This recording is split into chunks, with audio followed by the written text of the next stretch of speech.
Without my knowledge, my husband took my life savings and went on a vacation to a mountain resort with his mistress while I was heavily pregnant. 2 days later, he came home with a blissful smile on his face, without the slightest hint of guilt. My husband thought I was a foolish, weak wife. But when he walked into the kitchen and opened the refrigerator to grab a drink, he suddenly screamed in sheer terror at what he saw inside. Before the story begins, please write in the comments where you're watching this story from. Don't forget to like and subscribe so Midnight Stories can continue to grow and bring you even more thrilling tales. The ticking of the wall clock in the living room echoed loudly in the suffocating silence of the night. Olivia jolted awake, her breathing shallow and tight. At 8 months pregnant, no sleeping position felt comfortable anymore. Cold sweat dampened her temples beneath the shawl loosely covering her hair. She shifted carefully, trying not to make a sound, but froze when her ears caught an unfamiliar noise coming from her husband's study. A soft metallic clink, the faint creak of an unoiled hinge. Olivia held her breath and turned toward the other side of the bed. Empty. The pillow where Zach usually slept was cold, untouched, as if he hadn't been there all night. A sharp sense of dread spread through Olivia's chest, more painful than the baby's kicks in her womb. Barefoot and moving slowly despite the ache in her back, she stepped out of bed and walked toward the slightly open door. Dim yellow light spilled out from the study, cutting across the dark wooden floor. She peeked through the narrow gap. Her heart nearly stopped. Zach was kneeling in front of a small safe hidden behind a bookshelf. That safe held everything Olivia had worked for, cash she had saved dollar by dollar from her custom cookie business over the past 5 years. It was meant for her C-section delivery, baby supplies, and a down payment on a new home so they wouldn't have to keep renting. Zach knew exactly how sacred that money was. Yet there he was. His hands trembled slightly, but moved efficiently as he stuffed thick stacks of $100 bills into his leather work bag. The desk lamp illuminated his face. There was no remorse, only a thin smile of greed and satisfaction. He looked like a thief who had just found buried treasure, except what he was stealing was his own child's future. After a quick count, Zach zipped the bag shut, locked the now empty safe, and carefully returned everything to its original position. Tears pooled in Olivia's eyes, but she forced them back. She wanted to burst in, scream, demand answers, but reason stopped her. Confronting him now could turn violent, and her unborn child came first. She placed a hand over her belly, took a deep breath, and quietly retreated to the bedroom. Pulling the blanket up to her chest, she pretended to sleep while her mind burned with plans. The next morning felt like a staged performance. Zach sat at the dining table in his sharpest shirt, cheerfully eating the fried rice Olivia made. He whistled softly, sipping his coffee, utterly shameless. As expected, he cleared his throat and announced he had been assigned a sudden 3-day business trip, a major project, a promotion opportunity. The usual lies. Olivia nodded calmly, pretending to believe every word. She already knew the truth. Zach had taken annual leave, information she'd learned when one of his coworkers accidentally let it slip the week before. Before he left, Olivia handed him a navy blue lunchbox. She said it was a snack to keep him alert while driving. Zach smiled widely, praising her as a thoughtful wife. He kissed her forehead, cold, empty, and rushed out the door. What he didn't know was what she had packed inside. Special cookies, shaped like broken human fingers, complete with red strawberry glaze resembling blood. A silent warning, dark humor he would never notice. Zach assumed it was a quirky Halloween experiment or a custom order. The car disappeared around the corner. Olivia's obedient wife mask vanished instantly. She locked the door, grabbed her phone, and dialed a number saved for emergencies. After a few rings, a deep male voice answered. Calmly, firmly, Olivia told Mr. Harris that the bait had been taken. Zach had left with the cash, exactly as predicted. She demanded the next phase begin immediately, every move monitored. After hanging up, she walked into the kitchen and stared at the gleaming knives. She was done being weak. The game had just begun. Zach thought he was the hunter. In reality, he had already stepped into the lion's cage. Under the blazing sun, Zach's sedan sped toward the mountains. In the passenger seat sat Mila, young, glamorous, draped in designer brands, oversized sunglasses hiding her heavily made-up face. Laughter filled the car. Zach felt free. Free from bills, free from pregnancy complaints, free from the boring home he despised. Mila clung to his arm, talking about shopping, luxurious villas, expensive gags. When she asked if he had enough money, Zach patted his work bag confidently. Plenty. He lied, saying it was his annual bonus, not stolen savings meant for a baby. They mocked Olivia openly. Mila sneered at Olivia's modest clothing, calling her outdated. Zach agreed, laughing that his wife was too naive to question him. They laughed, unaware karma was already moving. Back home, Olivia worked efficiently despite her swollen belly. Large suitcases, heavy-duty black trash bags. She stripped Zach's existence from the house. Suits, casual clothes, underwear, everything went into bags. Photos came off the walls. His favorite mug disappeared into a box. This house would feel foreign when he returned. Sweat rolled down Olivia's face, but her eyes glowed with control. By late afternoon, Zach and Mila arrived at an exclusive luxury villa overlooking a green valley. At the reception desk, Zach requested the best room. When quoted a high price for 3 nights, he casually laid stacks of $100 bills on the counter. Mila's eyes sparkled. The receptionist, trained to spot irregularities, noticed something strange. Every bill had a tiny stamp, barely visible, indicating monitored funds, often used in law enforcement sting operations. Maintaining professionalism, the receptionist completed the check-in. But the moment Zach walked away laughing with Mila, the phone beneath the desk was lifted. Not room service, security, connected directly to local authorities. Inside the villa, Zach collapsed on the plush bed, feeling victorious. Back home, Olivia sipped warm tea as her phone buzzed. Target confirmed at location. Trap activated. She smiled. Cold, terrifying. The next morning felt peaceful, deceptively so.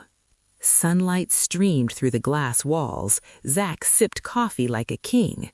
Mila browsed luxury handbags online, whining for a limited edition purse worth 2 months of his salary. Zach agreed without hesitation. Then came lunch at an upscale restaurant. His platinum debit card was declined, again. Then his credit card. A text message arrived. All accounts frozen due to suspicious activity and asset dispute. Zach went pale. Mila's affection evaporated, replaced by irritation and contempt. The storm had begun, and it was unstoppable. She accused Zach of lying about his wealth and using her for his own benefit. Zach tried to calm Mila, insisting that it was merely a technical banking issue he would resolve soon. He promised her that the cash in his leather work bag was still more than enough to spoil her. But the mood had already been ruined. Tension crept between them, slowly eroding the fake intimacy they had built upon another woman's suffering. That night, the tension turned into suffocating terror. Zach and Mila sat silently in the villa's living room, each lost in their own thoughts. Suddenly, Zach's phone vibrated sharply on the glass table, shattering the stillness of the night. A message, from an unknown number. No name, just a string of random digits. Annoyed, Zach picked up the phone, assuming it was spam or another online loan offer. But the moment he opened the message, his eyes widened in horror. His heart pounded violently, as if trying to break free from his chest. The phone nearly slipped from his suddenly sweaty grip. The message contained a photo. Not just any photo, but a picture of Zach and Mila sitting on the villa's sofa at that very moment. The photo was taken from above, as if the photographer were hiding inside an air vent or a crack in the ceiling. Despite the dim lighting, the image was crystal clear. Zach's back was visible, along with Mila's sulking face. What chilled Zach to the bone was one undeniable fact. The photo had been taken only seconds ago. Zach jumped to his feet and looked up, staring at the ceiling and ventilation ducts in pure terror. He felt eyes watching them from the darkness. He shouted at Mila to stay quiet, then frantically searched every corner of the villa, opening closets, checking under the bed, even running out to the balcony. Nothing. The villa was eerily silent, except for the night wind whispering through the pine trees. Mila, initially confused, began to panic after seeing the photo. She screamed hysterically, accusing Olivia of sending someone to kill them. Paranoia began gnawing at Zach's sanity. Every shadow on the wall felt like a lurking figure. The vacation meant to bring pleasure had turned into a nightmare, one where they were prey, stalked by an unseen hunter. The terror escalated when the villa's lights flickered violently, then died completely. Pitch blackness swallowed them. With trembling hands, Zach activated his phone's flashlight. In the darkness, the walls seemed to close in, crushing him. Then, soft footsteps echoed from upstairs. The villa only had one floor. Zach knew they couldn't stay another second. The guilt he had buried deep inside now rose like a monster, merging with the fear of real physical danger. He had to leave. Now. Panic took over. Without thinking, Zach ordered Mila to pack their things immediately. He shoved clothes into the suitcase carelessly, no longer caring about appearances. All he wanted was distance, from the villa, from the photo, from whoever was watching. Mila protested angrily. Her vacation was ruined and she was being dragged out in the dead of night. But seeing Zach's corpse-pale face, she finally complied, grumbling as she slammed her belongings into her bag. They fled the villa. Zach sped his sedan down the dark, winding mountain road. Thick fog rolled in, reducing visibility to almost nothing. He drove nervously, constantly glancing at the rearview mirror, afraid they were being followed. Beside him, Mila sat with arms crossed, her face tight with restrained fury. Then, without warning, the engine sputtered. The car jolted violently, before dying completely. Zach swerved to the narrow roadside. Thin white smoke rose from the hood. He slammed the steering wheel in frustration, trying repeatedly to restart the engine. Nothing. The car was dead. What Zach didn't know was that this was no accident. Someone had sabotaged the radiator hose and electrical system while the car was parked at the villa, a subtle sabotage designed to activate after several miles. Zach stepped out to inspect the engine, but he understood nothing about mechanics. The darkness and forest sounds shattered his courage. He returned to the car and tried calling roadside assistance. No signal. He was trapped. Mila looked at him with open contempt. Zach decided the only option was to walk towards the nearest village, several miles ahead, in hopes of finding help or a phone signal.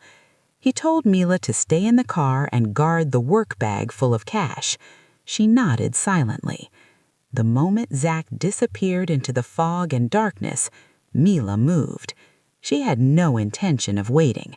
Her sharp mind worked fast. This relationship was over. Zach was broke, hunted by terror, and stranded. She grabbed Zach's leather work bag from the back seat and opened it. Stacks of cash. Without hesitation, she transferred every bundle into her own large handbag, leaving not a single bill behind. To her, it was payment for wasted time. But her betrayal didn't end there. She remembered instructions from someone who had contacted her days earlier, someone who promised to clear her loan debts if she did one small favor. Mila reached into her purse and pulled out a small plastic packet filled with white powder and multicolored pills. Illegal drugs. Quickly, she shoved the package deep beneath the driver's seat, Zach's seat, pressing it firmly so it wasn't visible, yet easy to detect by a canine unit. She didn't care what happened to Zach. Only survival mattered. Soon after, a vegetable delivery truck crawled up the road. Mila waved frantically. The driver stopped, seeing a beautiful woman alone at night.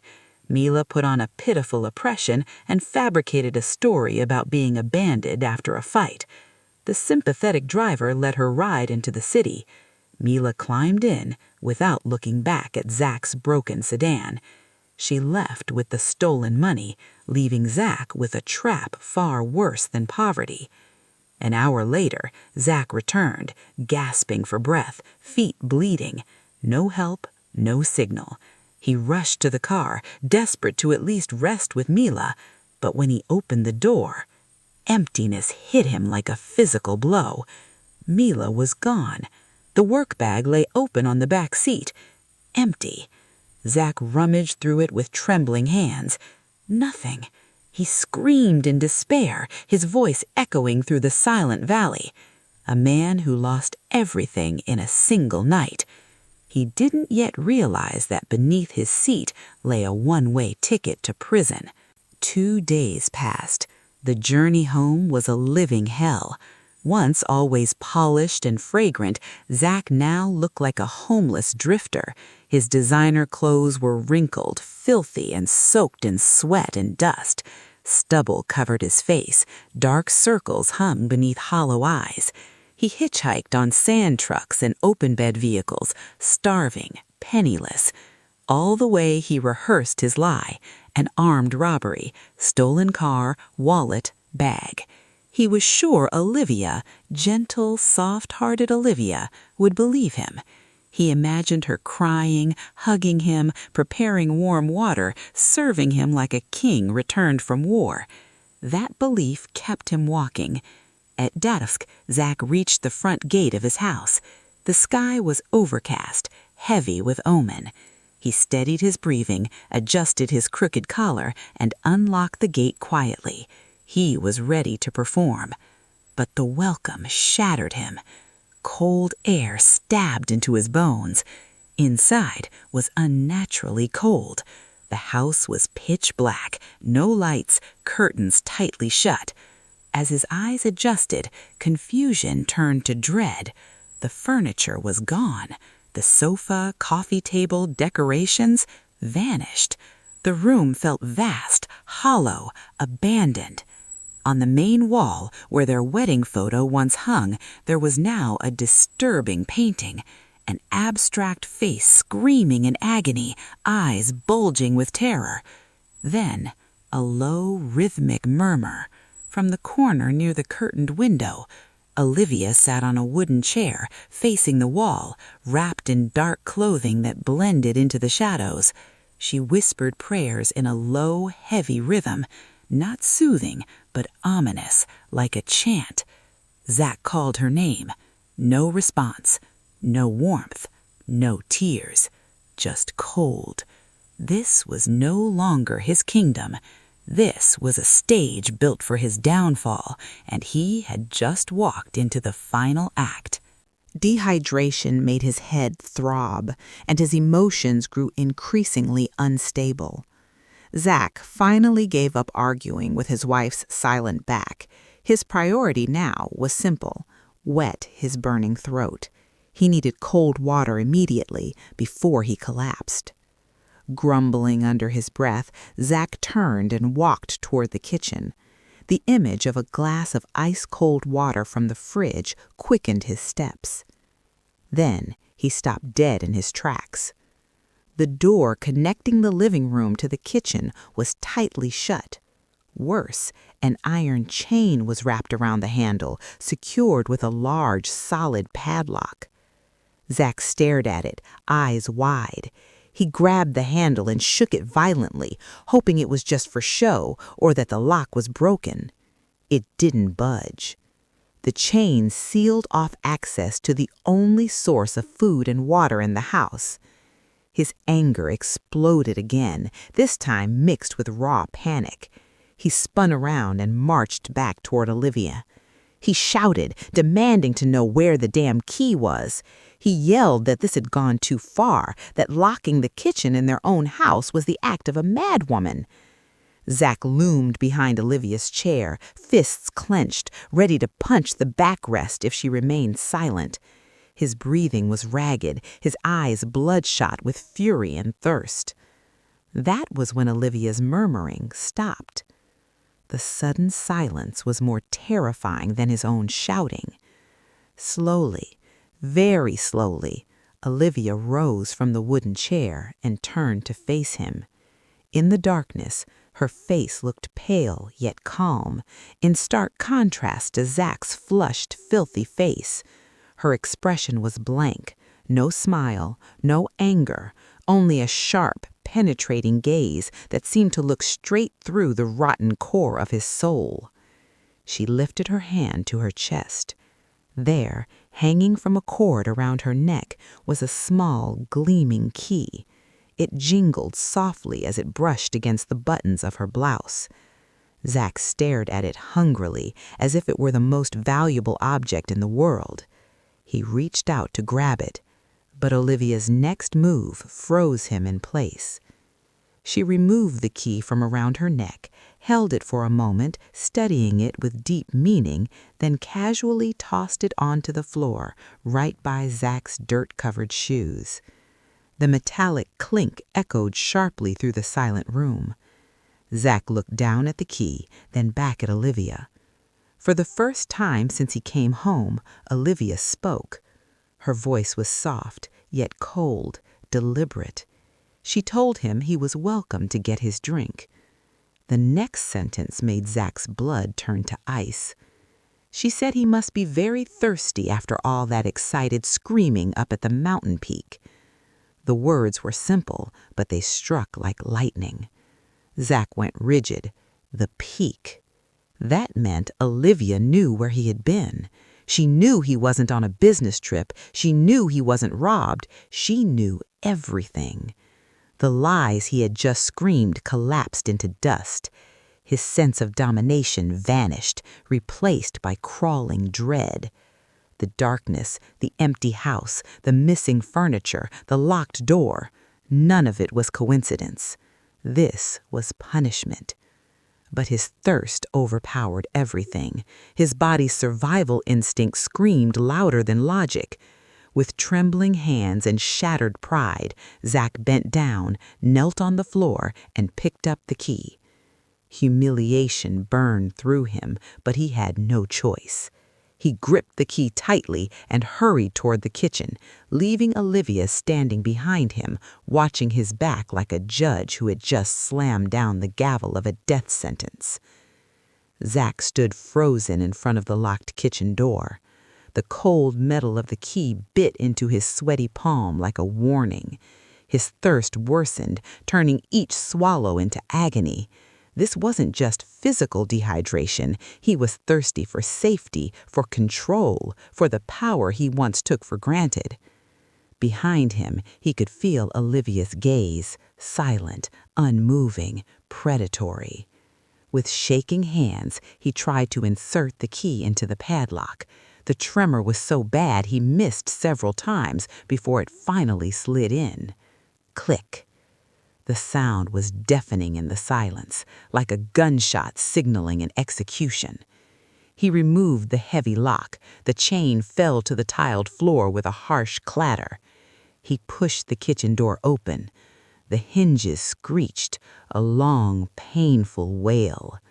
An odor immediately assaulted his senses, a thick, overpowering sweetness, vanilla, burned sugar, overcooked chocolate. But beneath it lurked something sharper, metallic, wet, the unmistakable scent of blood. His stomach twisted. The kitchen was dark, lit only through streetlight filtering through the vents. Everything was spotless, too spotless, sterilized, empty. Only one sound remained, the low hum of the double-door refrigerator in the corner. Zach staggered toward it, driven solely by the thought of cold water. The closer he got, the stronger the stench became. The fridge door was bare, no magnets, no notes, except for one thing, a black and white ultrasound photo taped at eye level. Their unborn baby. The face of the fetus was violently crossed out with red permanent marker. Below it, a note read, "A farewell gift. Open me, Daddy." Zach's legs weakened, but he reached for the handle anyway. His mind screamed don't, but thirst and morbid curiosity won. He pulled. The seal broke with a heavy hiss. Bright white LED light flooded the room, and in that moment, Zach realized opening the fridge was the greatest mistake of his life. On the middle shelf, resting on a silver tray, was a human head. Mila's head. Her pale blue skin, lifeless eyes staring straight at him. Her mouth was stuffed with crumpled $100 bills, soaked and protruding from between her lips, as if greed had been forced down her throat until it killed her. Blood pooled beneath the severed neck. Beside the tray were two plastic-wrapped folders, one labeled divorce filing, the other asset transfer and freeze. His signature was on both. Zach's mind shattered. He screamed, a raw, hysterical scream of terror and ruin. He collapsed onto the kitchen floor, crawling backward, crashing into furniture, losing control of his bladder as tears and mucus streamed down his face. Then the kitchen lights snapped on, bright, unforgiving. Zach flinched violently, raising his arms to shield his face, convinced the police or the angel of death had come to claim him. But it was Olivia. She stepped calmly into the kitchen as if nothing extraordinary had happened. She wore a clean cooking apron over her house clothes. Her face was flat, devoid of disgust or pity at the sight of her husband sprawled on the floor in a puddle of his own urine. In her right hand, Olivia held a large kitchen knife, its blade gleaming sharply. At the sight of the knife, Zach descended into full hysteria. He dragged his body backward until his spine slammed against the wall. "Please, please don't kill me. Mercy, Olivia, mercy. I was wrong. Don't cut off my head." His voice was hoarse as he begged, hands raised to protect his neck. He was certain his turn had come, that he would end up on the silver tray next. Olivia didn't answer. She didn't even look at him. She walked straight toward the still open refrigerator. With a calm, almost elegant motion, she extended the hand holding the knife toward the Mila head. Zach squeezed his eyes shut, unable to watch his wife mutilate the corpse again. But there was no sound of cracking bone or tearing flesh, only the soft sound of a blade slicing through something tender. "Why are you screaming, dear?" Olivia's voice was gentle, cutting through Zach's sobs. Zach dared to open his eyes. He saw Olivia had just sliced into Mila's right cheek, yet no blood sprayed.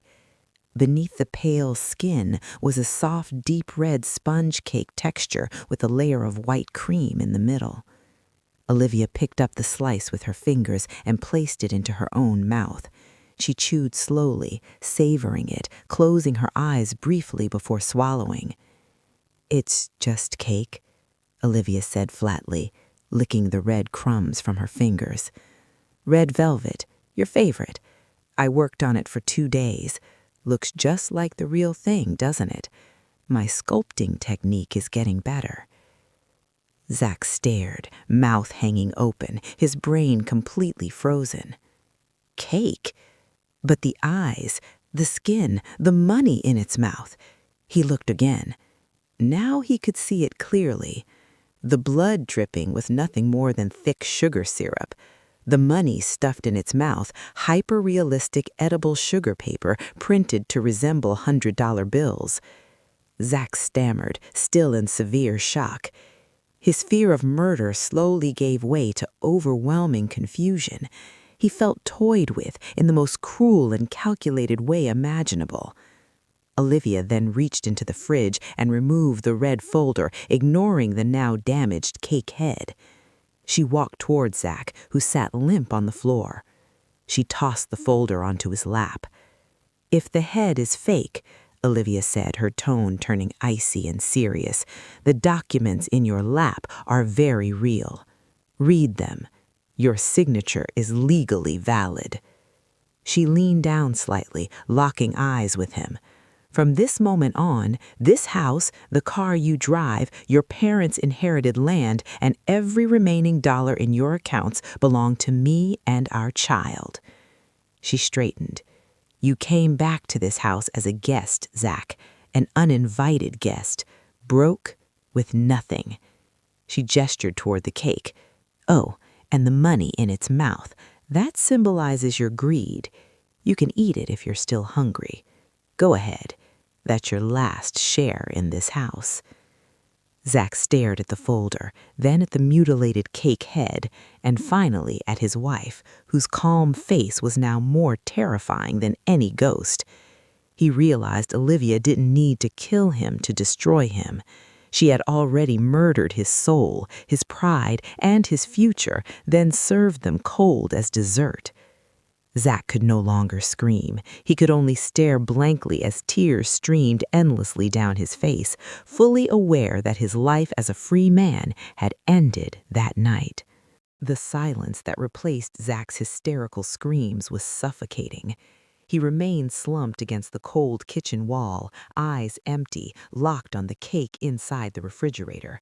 His mind refused to cooperate, trapped in cognitive dissonance between what he had seen and what he now knew. Olivia stood upright, holding the knife, its tip smeared with red jam. Her face was calm, emotionless, like a goddess of justice who had just delivered a death sentence. In the distance, police sirens began to wail, growing closer. A loud pounding followed the front door. The neighbors had called the authorities after hearing screams that sounded like torture. Olivia did not panic. She gently placed the knife on the dining table, wiped her hands with a clean cloth, and walked casually to the living room to open the door.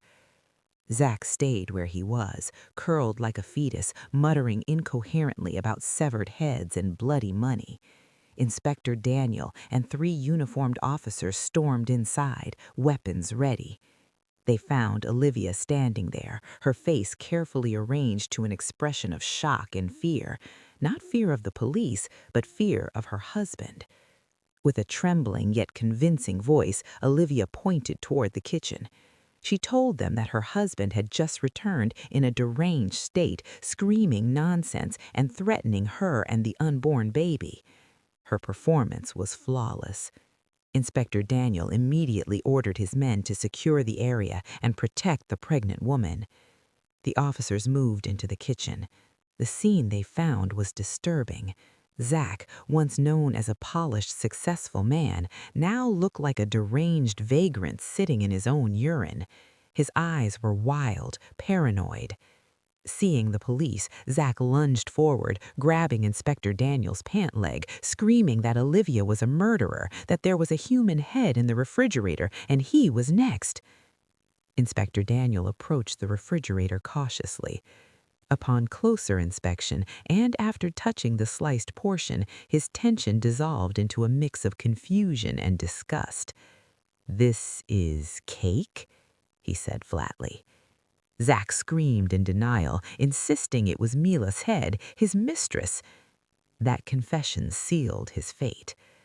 Moments later, another officer arrived with a report that Zach's abandoned sedan had been found on the highway. Under the driver's seat, illegal drugs in quantities sufficient for a long prison sentence. Zach screamed that it wasn't his, that Mila had set him up. No one believed him. To the police, he was a drug-addled man experiencing delusions. Zach was handcuffed and dragged from the house as neighbors watched in judgmental silence. Olivia stood beneath the porch light, waving slowly. Not goodbye, victory. 6 months later. 6 months had passed since the night of the kitchen tragedy. The house was bright, warm, alive. Olivia now held a healthy baby boy in her arms, wearing a neatly arranged shawl, sipping herbal tea as she reviewed soaring financial reports on her tablet. Her bakery business, Sweet Revenge Patisserie, had gone viral. The news on her screen showed Zach's face, shaved head, hollow eyes. Convicted, institutionalized, traumatized by cakes. Olivia smiled faintly and kissed her son's cheek. "Daddy's on a very long vacation," she whispered. In the production kitchen, dozens of employees worked under her watchful eye.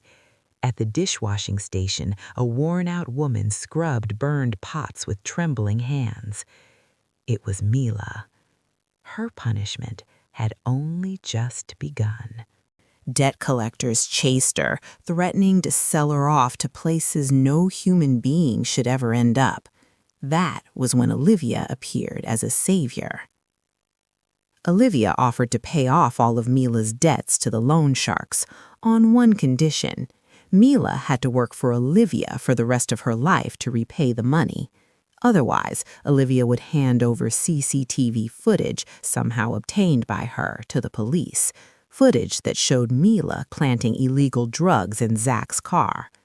Mila was trapped. She had no other choice but to accept the offer.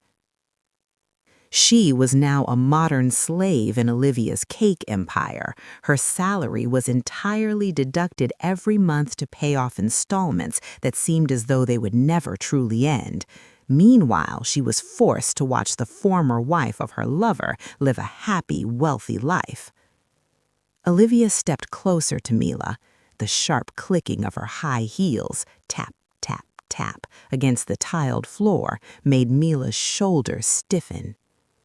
Olivia placed a small plate beside the sink. On it sat a slice of red velvet cake, beautiful, a leftover from that day's test batch. Its bright red color reminded both of them of that night. "Take a short break, Mila," Olivia said, her voice sounding friendly yet dripping with intimidation. "Eat the cake. It would be a shame to throw it away. It tastes good, you know. Very similar to the cake I served Zach back then. You remember, don't you?" Mila trembled violently. She stared at the cake with nausea churning in her stomach. She knew exactly what kind of cake it was. She knew Zach had gone insane because of this very type of cake. But she didn't dare refuse her employer's command. With hands still wet with soapy water and shaking uncontrollably, Mila picked up the cake. She ate it slowly, holding back tears that threatened to spill. It tasted sweet on her tongue, yet bitter and choking in her throat, as if she were swallowing her own dignity. Olivia watched Mila eat with a satisfied gaze. "Finish it," she said calmly. "After that, the warehouse floor needs to be mopped until it shines, not a speck of dust left. Remember, the police are still very interested in finding the woman who planted drugs in my husband's car. We wouldn't want them dropping by here, would we?" The subtle threat made Mila nod rapidly, swallowing the cake with difficulty. Olivia gently patted Mila's shoulder, as if encouraging an old friend, then turned and walked away from the filthy area. She headed back toward the brightly lit front of the shop, greeted by customers' smiles and her baby's laughter. The story ended with a perfect contrast. Zach, imprisoned in his madness, Mila bound in lifelong servitude as penance, and Olivia standing at the peak of success, savoring the sweetness of a life crafted by her own hands. This was karma that did not fall from the sky, but was cooked patiently, meticulously, and coldly in the kitchen of a wounded wife. 5 years had passed since the storm destroyed Olivia's marriage, yet time itself seemed to bow before her. In a 5-star hotel ballroom rented exclusively for the night, crystal chandeliers cast warm golden light over hundreds of guests dressed in their finest attire. It was a celebration of Olivia's son's 5th birthday and a grand celebration of her catering and cake business, which had now opened its 10th branch across the country. Olivia stood at the center of the room, wearing a modest yet elegant maroon gown that matched the signature color of her brand. Her face looked far younger and more radiant than it had 5 years ago. There was no trace of tears or suffering left, only an aura of power and confidence so strong it commanded respect from everyone around her. In a corner near the dessert buffet, a thin woman in a closed server's uniform was busy stacking dirty plates onto a trolley. The woman was Mila. 5 years of constant psychological pressure had transformed her into someone almost unrecognizable.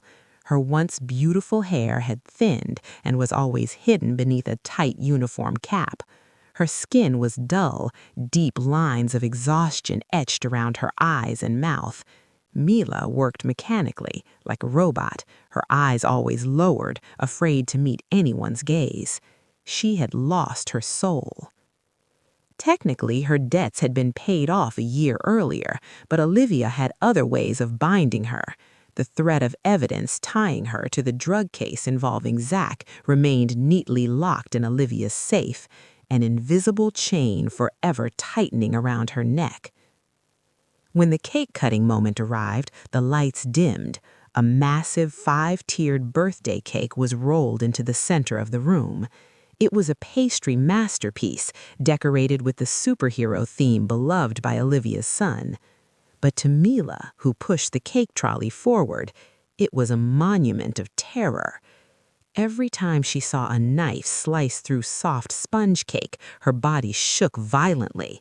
The memory of that night in the kitchen had never left her mind.